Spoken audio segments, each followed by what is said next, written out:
문재인 때 적폐몰이로 200명을 구속을 했는데 이재명 내란몰이는 더 지독하지 않을까 싶은 생각이 듭니다. 자, 다들 기억을 하실 겁니다. 박근혜 전 대통령이 이 탄핵을 당하고 문재인이 들어서면서 소위 말하는 적폐몰이를 했죠. 각 부처에 적폐청산 TF 이걸 만들었습니다.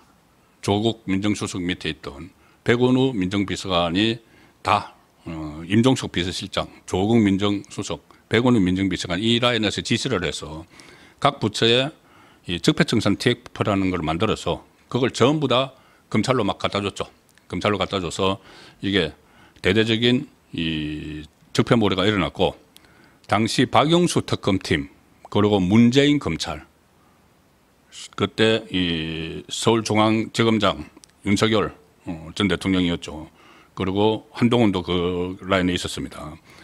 이 박영수 특검팀과 문재인 검찰에서 박근혜 정부 대통령실 참모들 그리고 각 부처 고위직 실무자를 포함해서 검찰에 불러서 조사를 한 인원만 해도 1000명이 넘습니다.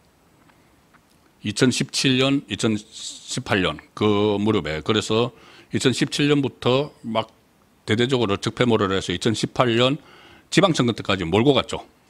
그런데 지금도 지방선거 1년 놔두고 있습니다. 비슷한 양상으로 흐를 가능성이 높다고 봐야 되겠죠. 1000명 정도를 특검하고 검찰에 불러서 조사를 했고 구속된 사람이 한 200명 가량 구속이 됐습니다. 이른바 적폐몰이를 하면서. 그 과정에서 이재수 전 기무사령관은 어제 제가 어제 그제 설명을 드렸던 것처럼 모욕감을 이기지 못하고 극단적인 선택을 하는 이제 수갑을 채워서 영장실질심사에 데려가는 그런 모습이 있었죠. 그리고 한덕수 지금 전 대통령 권한대행도 수사관에게 팔을 이끌려서 들어가는 그런 게 이제 상징적인 장면인데 그렇게 막 그때 적폐청산을 명분으로 막 몰아쳤던 것이 적폐몰이 그 기억이 있습니다. 자, 그런데 이번에는 더 지독한 내란몰이가 지금 시행이 되고 있습니다. 소위 말하는 내란 특검, 김건희 특검, 최상병 특검에 파견된 검사만 120명이고 그러다 수사관들 지원일까지 합하면은 500명 가까이 되는데 이 세 개의 특검이 공통점이 두 개가 있죠.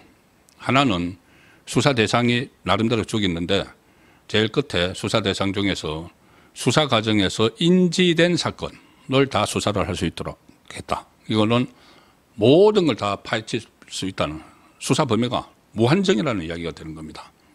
그런 독소조항을 다 심어놨죠. 그리고 또 하나는 수사 진행 상황을 브리핑할 수 있다. 박영수 특검 때 그때 바바리맨 이규철 특검보처럼 지금도 그렇게 하고 있죠. 막 수사 진행 상황이라고 하면서 막 브리핑을 하는데 이게 뭐 여론전을 펼치는 식으로 합니다. 뭐 윤석열 전 대통령이 뭐 출석을 뭐 통보를 했는데 뭐 10시에 9시에 오라고 했는데 10시에 오겠다고 했다. 그래서 뭐 10분, 20분 정도 넣는다고 했는데 뭐 살펴봐서 뭐 체포영장을 철구할 수도 있다. 이런 식으로 막 여론전을 막 펼치는 이 모습도 이 박영수 특검 때하고 같지만은 지금은 세 개가 동시에 하고 이 동시다발적으로 이루어지기 때문에 이것을 제대로 방어하지 못하면은 훨씬 더 그때 1000명 검찰에 불려가서 200명이 구속됐는데 지금은 더 지독한 결과가 나올 수도 있다는 겁니다. 그리고 특히 이것이 아마 내년 지방선거까지 최소한 이 지방선거까지 탁 몰아칠 겁니다. 이른바 내란몰이, 내란 종식 프레임을 가지고 그때 문재인도 2017년부터 2018년 지방선거 때까지 계속 몰아쳤죠. 그래서 지방선거에서 소위 말하는 재미를 봤죠. 그때 뭐 남북 하해모도 뭐 이런 것도 있었지만은 적폐몰이를 해서 이 보수 진영을 악마화함으로써 정치적 재미를 봤습니다. 그런데 이번에도 공교롭게도 지방선거가 또 1년 남겨둔 시점에 이게 시작이 됐기 때문에 지방선거까지 막 휘몰아 쳐갈 겁니다. 그리고 그때와 다른 점이, 가장 큰 다른 점이 하나 있죠. 바로 이재명의 재판이 있을 겁니다. 문재인은 그 당시에는 본인의 재판이 있을 거는 없었죠. 나중에 여러 가지 범법 혐의들이 막 드러나고는 있지만은, 드러나긴 했지만은, 근데 이재명은 문재인과 달리 5개의 재판을 안고 지금 들어갔습니다. 어떤 식으로든 이것을 버텨야 되니까, 버티려면은 전국 주도권을 이재명이 뺏기게 되면은, 그러니까 즉 지방선거에서 민주당이 패배를 하면은 바로 전국 주도권이 야당으로 넘어가죠. 그러면은 그때부터는 재판 속개, 중단되어 있는 재판을 열어야 된다. 이 여론이 불같이 타오르면은 이재명은 거기서, 이재명에게 지금 재판 속개라는 것은 곧 정치적 몰락을 의미를 하는 겁니다. 이게 중간에 임기를 끝내버릴 수가 있는 사안들이 많이 있기 때문에. 그래서 이재명은 그걸 막기 위해서 더욱더 가열차게 이른바 내란몰이를 막 하는 그 상황으로 가고 있는 것이죠. 그런 분위기가 오지 않도록, 그러니까 재판 속개를 해야 된다는 그런 여론이 일어나지 않도록 계속 전국 주도권을 잡고 공포 분위기를 조성을 해 나가야지 이재명 정권이 유지가 된다는 생각을 하는 겁니다. 그래서 지방선거 때까지 몰아치는 상황인데, 당장 내일 그 윤석열 전 대통령이 다시 특검에 소환이 되죠. 이것도 뭐 신경전을 벌이다가 소환을 하는데 아주 그 강도 높게 진행이 될 것이다, 이런 이야기들이 나옵니다. 아주 일부에서는 지금 조은석 특검의 이렇게 뭐 몰아치는 이런 분위기를 보면은 구속영장을 이번에 소환을 해서 청구하지 않겠느냐, 그런 이야기까지 지금 조심스럽게 나오고 있습니다. 워낙 이게 물불 안 가리고 막 몰아치고 제일 처음부터 어떻게 하든 윤석열 전 대통령 신병을 확보를 해서 그때부터 막 몰아가려고, 그때 뭐 체포영장을 청구를 하기도 했었죠. 소환 통보를 아무도 안 해놓고는 체포영장부터 청구를 한 게 조은석 특검입니다. 그런데 그 법원에서 이제 기각이 됐죠. 그 다음에 또 체포영장 이야기가 나왔는데 내일 윤석열 전 대통령이 출석을 하기 때문에 체포영장은 안 하지만은 가능성을 전혀 배제할 수 없습니다. 구속영장을 다시 청구하는 그 가능성. 왜 그렇게까지 보느냐 하면은 오늘 이주호 아직 여전히 현직 교육부 장관이죠. 그리고 총리 권한 대행입니다. 전에 대통령 권한 대행도 했죠. 이주호가 불려갔습니다. 오늘 내일 윤석열 전 대통령 소환 하루 앞두고 이주호가 특검에 불려갔습니다. 오늘 오후에 들어가서 뭘 따졌느냐 하면은 12월 3일 비상계엄 선포를 위한 국무회의에 불참한 배경을 따졌다, 물었다. 불참한 배경. 불참한 국무위원들까지 다 불러러 가는 겁니다. 불참해도 다 소환. 그러니까 전체 국무원을 다 소환을 하겠다는 겁니다. 일종의 망신 주기, 그리고 기선 제압, 그런 분위기를 좀 몰아가기 위해서죠. 오늘 또 박종준 전 대통령 경호처장도 불려갔습니다. 그때 이 공수처가 신청을 해서 그 서부지방법원이 발부한 불법성이 있는 체포영장, 그것을 체포를 저지를 했다고 해서 이 박종준 전 경호처장도 불려갔습니다. 자, 이게 소위 말하는 내란 특검이고, 최상병 특검은 다음 주부터 이른바 VIP 경로설 관련 조사를 본격화하겠다, 이렇게 또 언론에 밝혔습니다. VIP 경로설은 그때 윤석열 전 대통령이 이 최상병 초동 조사 결과를 보고받고 나서 이런 일로 사단장을 처벌을 하면은 어떻게 군을 지휘하느냐, 이렇게 하면서 뭐 화를 냈다, 이런 말이 그쪽에서 나왔죠. 그래서 뭐 경로설을 했는데 거기에 대해서 또 조사를 하겠다, 이렇게 미리 이렇게 공개를 하는 겁니다. 그리고 일종의 계속 몰아가는 그런 상황이죠.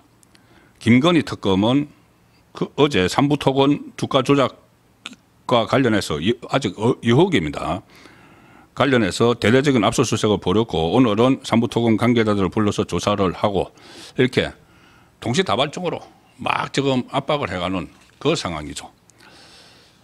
또 뭐 오늘 소위 말하는 내란 특검에서는 이런 것까지 또 브리핑을 했습니다. 제가 특검보 한 사람이 계속 여론몰이 그러니까는 내란몰이를 하면서 여론몰이까지 같이 하는 거죠.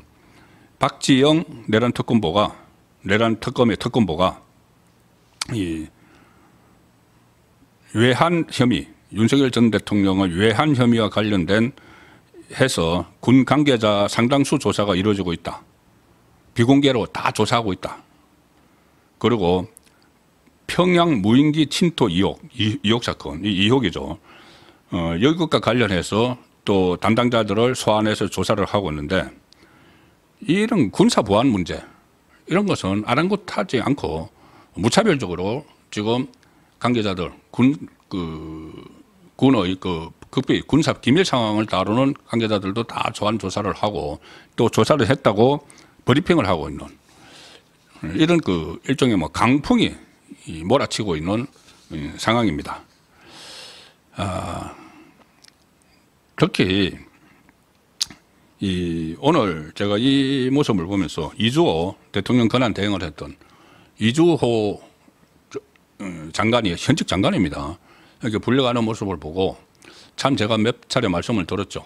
이주호 국무총리 대행을 하고 있는데 윤석열 정부에서 임명된 장관들이 거수기 역할을 하면서 자기들을 수사 대상으로 하고 있는 이 특검법들을 심의 의결을 해주는 그런 참 맥빠진 모습을 보였는데 이렇게 본인이 이제 불려가기 시작을 하고 그다음에 한덕수 전 총리도 대선에서 완전히 대선 지원을 외면하고 칩거를 하고 있었는데 아마 이제 눈치를 봐서 그렇게 했겠죠. 이재명 정부가 들었을 가능성이 높다고 생각을 하고 그렇지만은 지금 그런 모욕적인 굴욕을 당하면서 팔을 낚아채서 끌고 가는 그런 식으로 지금 소환을 당하는 이런 일들이 이제 자업자득이다.